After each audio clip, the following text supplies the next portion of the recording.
Good evening, hello and welcome. You're watching PlainSpeak here on CNN News 18 with me, Poonam Burde. Over the last 2 weeks, the BBC documentary on Prime Minister Modi has created a massive storm in the country. From the opposition to various student unions across universities, especially in opposition-ruled states, have been adamant on Indian citizens watching this two-part series. When it was taken down from social media platforms like YouTube and Twitter under the IT rules of this country, we saw the kind of furor that ensued. But tonight, a stunning new twist has emerged in the tale. Member of Parliament and an eminent lawyer in this country, Mahesh Jethmalani, has added a new dimension to this entire debate. Quoting a news report, the Member of Parliament alleged that the British Broadcasting Company, or the BBC, is up for sale. He alleged that the BBC needs money desperately, so desperately that it is being funded by Chinese state-linked Huawei. It's a simple cash for propaganda deal is what the senior lawyer claimed on Twitter. Now, while Jethmalani didn't link this piece of information to the recent documentary on Prime Minister, the timing of it is all too clear, many would say. Now, make no mistake, I am not claiming this link is a watertight one or that this documentary is a Chinese-funded propaganda piece against India. But this link that has now surfaced definitely throws up some questions. Questions that some might suggest would put the opposition here in this country in a very uncomfortable position. Is it a plot against India that is being pushed by the Chinese, or is it just politics? Now, before I open this up for debate, let me take you through what the story exactly is. Now, Mahesh Jethmalani, while taking to Twitter this afternoon, quoted an article by The Spectator, which is a weekly British magazine on politics, culture and current affairs. An article that was published in this particular magazine back in August 2022 makes these following claims, and I'll take you through them one by one.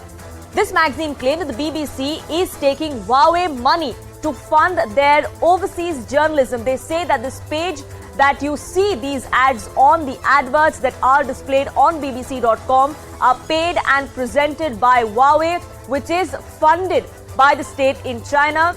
This is not open to readers in the United Kingdom, but only to readers outside of the country is what this particular article suggests.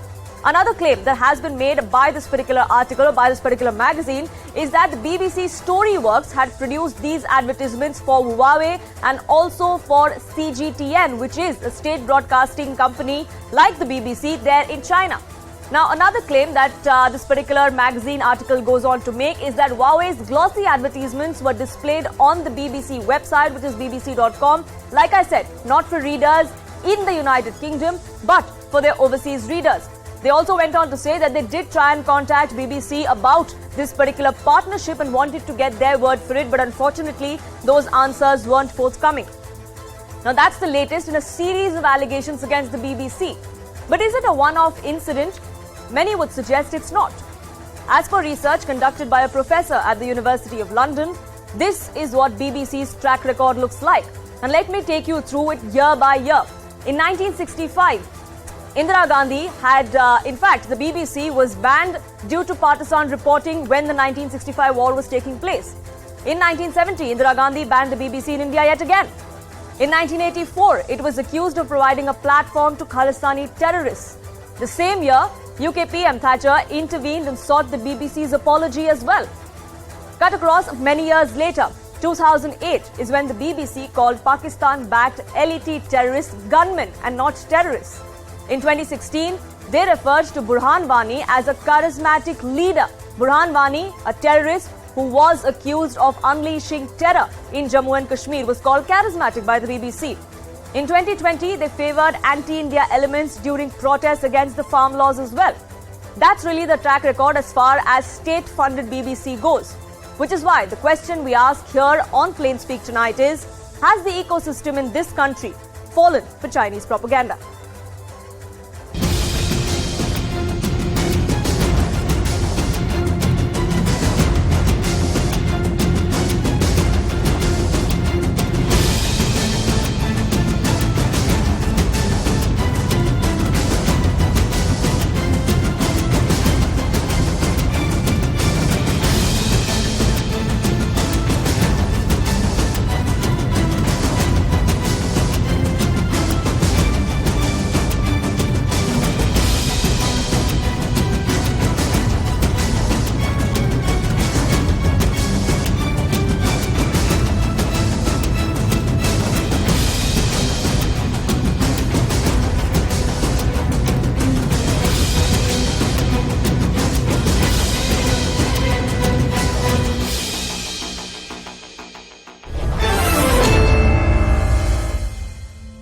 Joining me on this broadcast is the former diplomat and signatory against the documentary, Veena Sikri.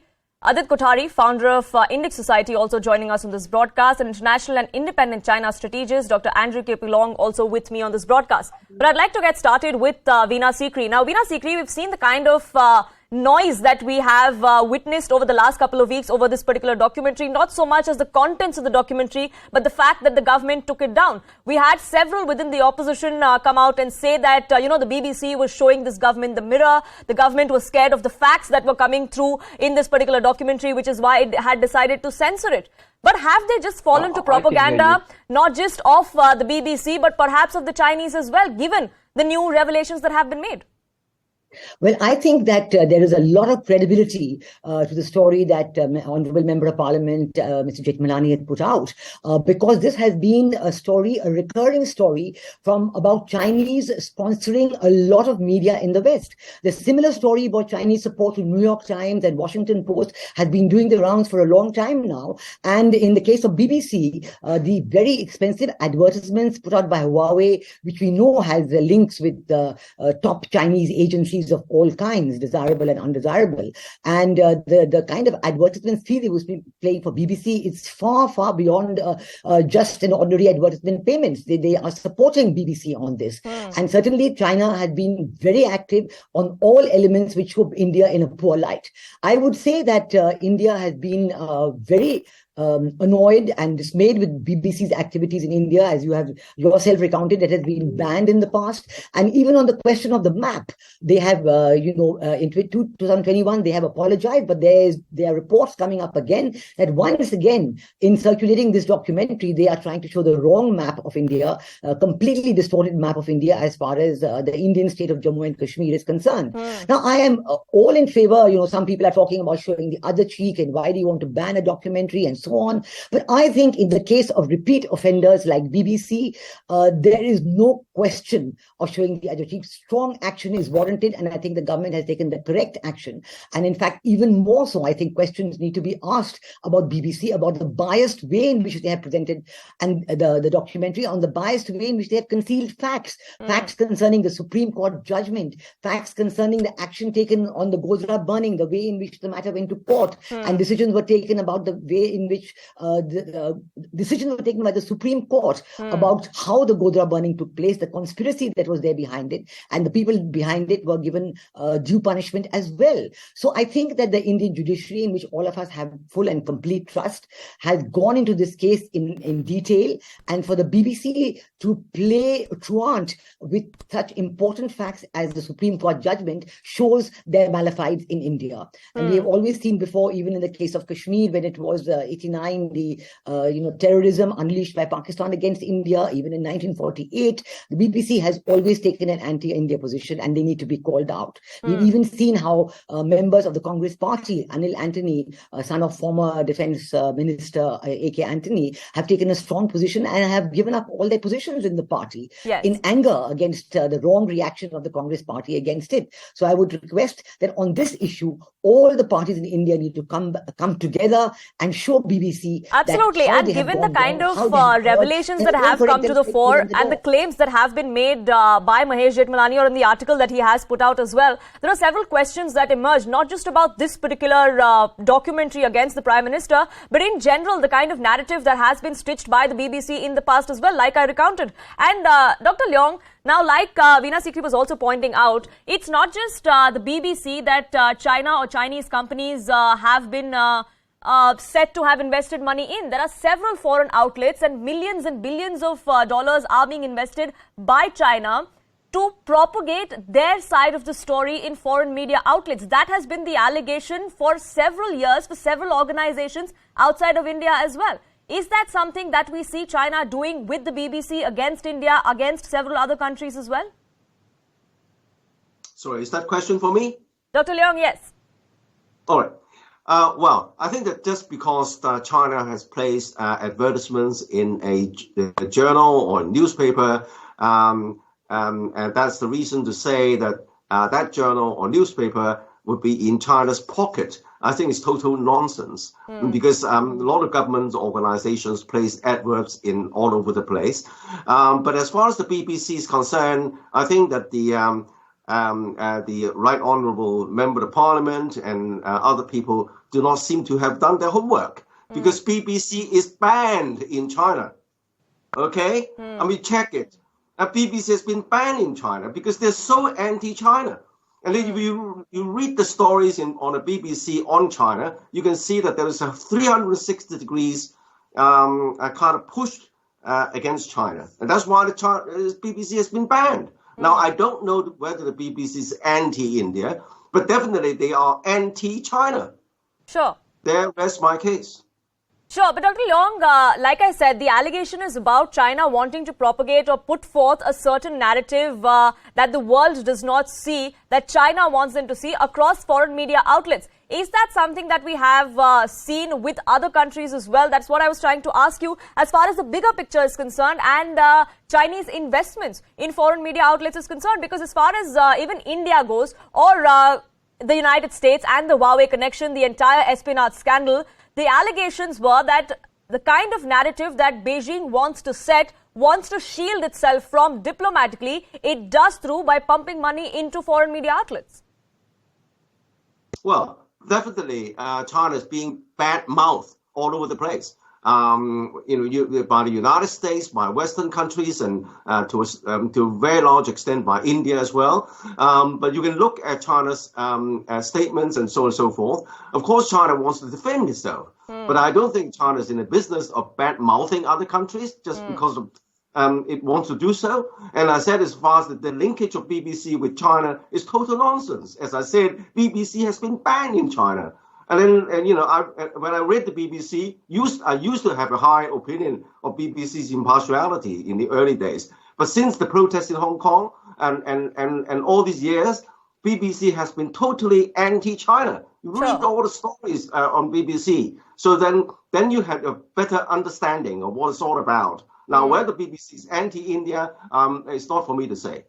Sure. Adip Kothari, is it completely outlandish to the links that have emerged? Now, Mahesh Jethmalani, of course, not making any particular link to this documentary, but just to the BBC and an article that speaks of Huawei's investment in BBC. Now, we know BBC's track record. We also know the track record of China, as some would say. And given the fact that Mahesh Jethmalani is not just a member of parliament, he's also a lawyer. So he perhaps would know what he's talking about and what kind of things he should be saying on a public platform.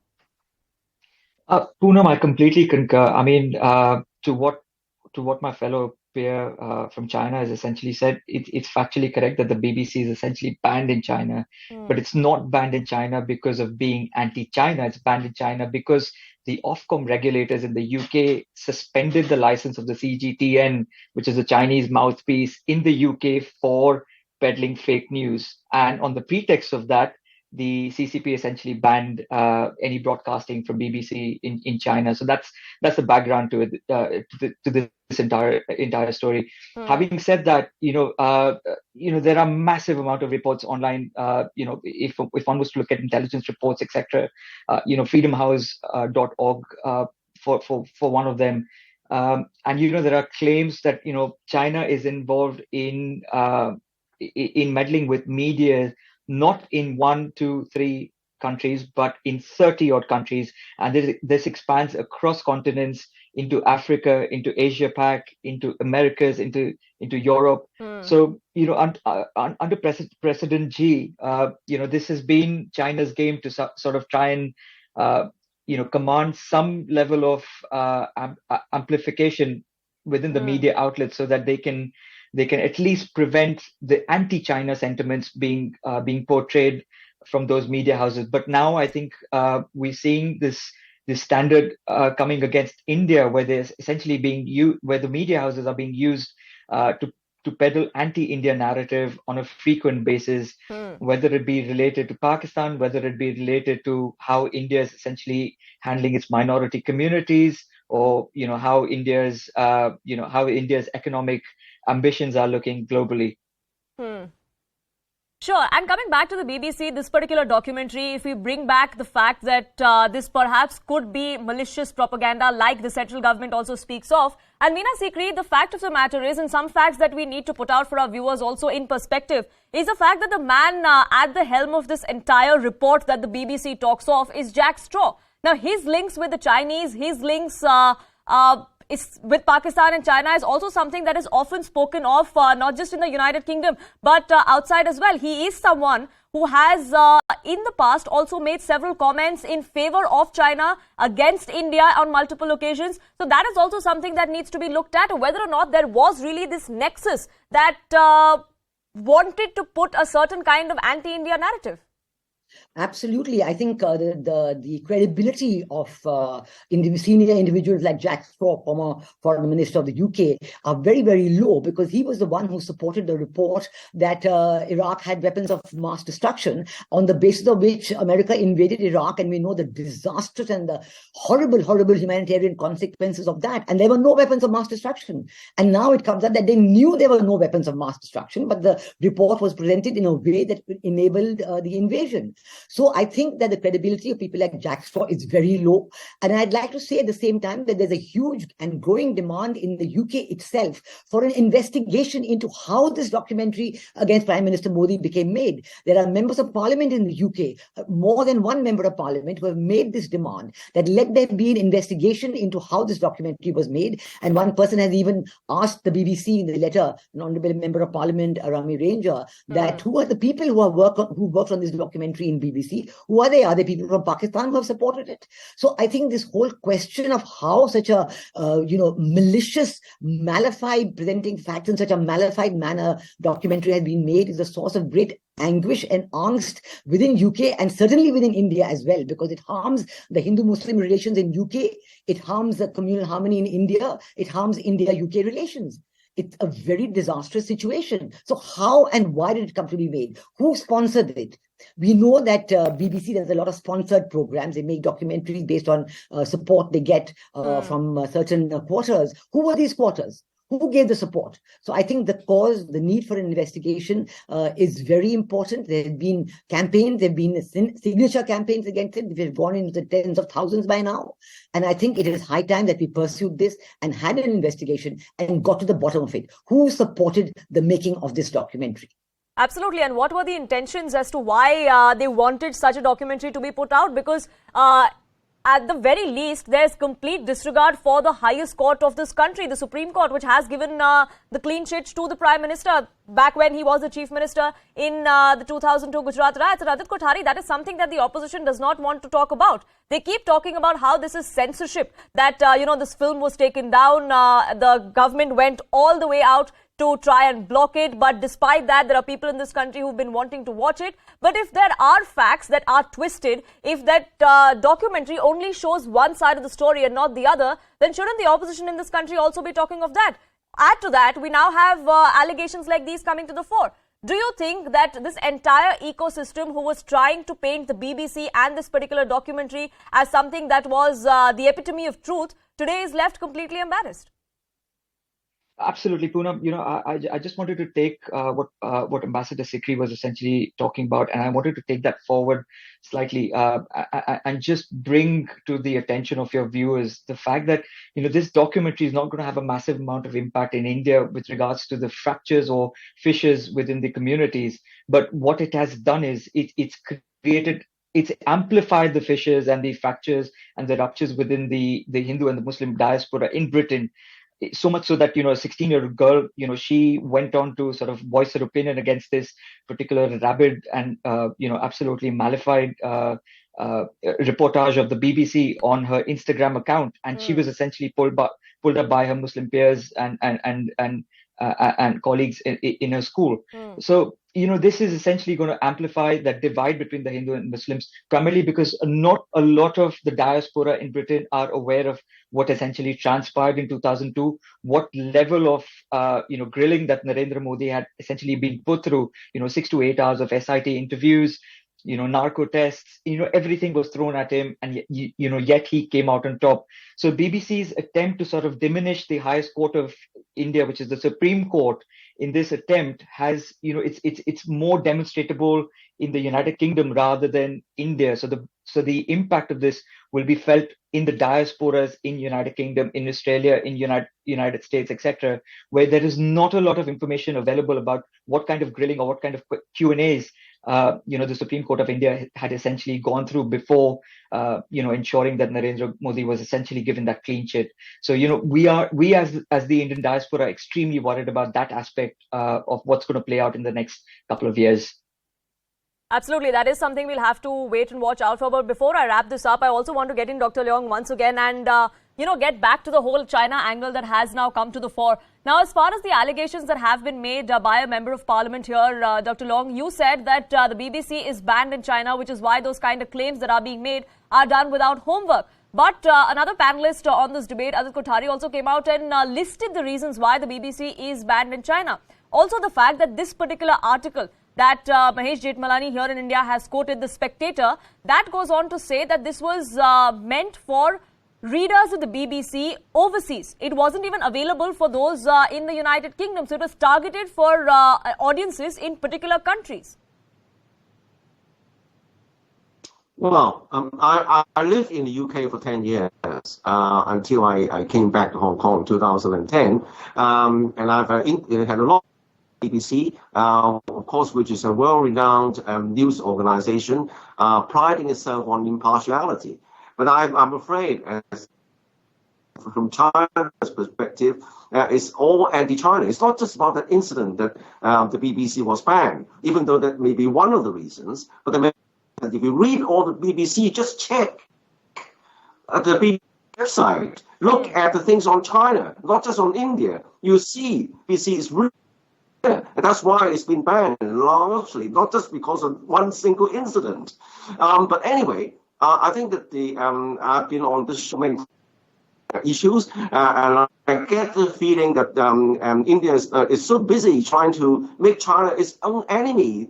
China is not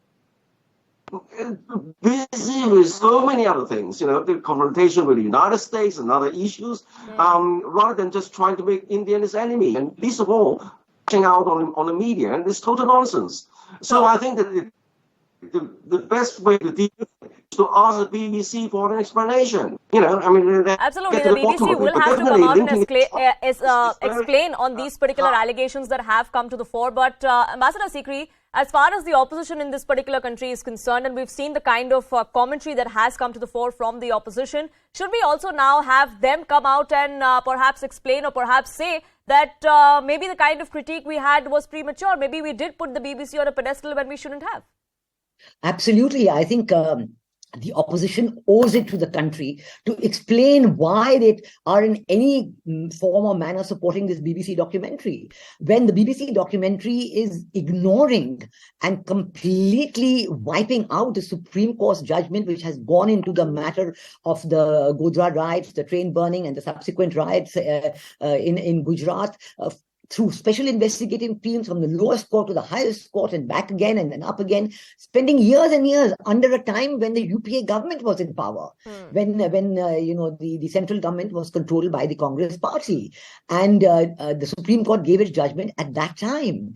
And now they have to explain why they're supporting this kind of a documentary and why they're again trying to say, oh, these questions need to be answered. Don't they respect the Supreme Court of India? Don't they respect the judgments given by the highest court of the land? Or do they always want to fan the flames of disharmony?